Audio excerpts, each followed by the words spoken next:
Bonjour, je m'appelle Éric Perrin, je suis à l'heure actuelle professeur à l'Université Joseph Fourier. Je dirige le département de la pharmacochimie moléculaire, qui est une unité mixte de recherche entre l'université et le CNRS. Alors j'ai voulu présenter aujourd'hui une sculpture de Brancusi qui illustre, je crois, parfaitement l'objet de nos recherches, parce qu'on travaille sur des acides nucléiques fonctionnels qui s'appellent des aptamères, qui sont des macromolécules dérivées du génome et qui sont sélectionnés par une technique que l'on appelle SELEX pour leur permettre de reconnaître très spécifiquement et avec une très bonne affinité une cible particulière. Un des problèmes majeurs liés à l'utilisation de ces aptamères pour des outils analytiques, pour détecter, pour signaler la présence d'une cible, c'est de pouvoir traduire le signal.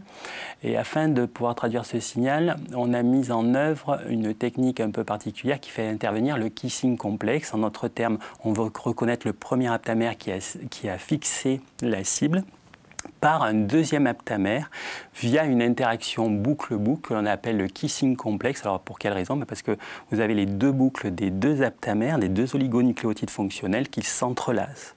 Et ça forme donc un complexe embrassant. Et je trouvais que cette photo illustrait parfaitement ce mécanisme-là. Alors les aptamères, nous les utilisons au sein du laboratoire afin de développer des outils analytiques pour doser des espèces chimiques d'intérêt dans le domaine biomédical, en analyse médicale par exemple, dans le domaine pharmaceutique pour les médicaments, dans le domaine de l'agroalimentaire ou de l'environnement pour détecter des toxines. À l'heure actuelle, la majeure partie des méthodes utilisées dans le domaine de la bioanalyse sont des méthodes liées aux anticorps, c'est ce que l'on appelle l'immunoanalyse.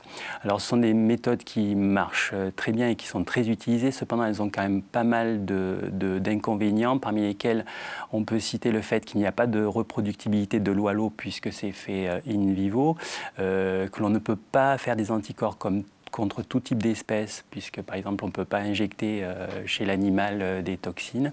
Donc pour essayer de développer de nouveaux outils analytiques, les aptamères sont en ce sens très intéressants parce que la sélection se fait totalement in vitro dans un tube à essai d'une part, et d'autre part la synthèse est chimique, donc il n'y aura pas de problème de reproductibilité de l'eau à l'eau.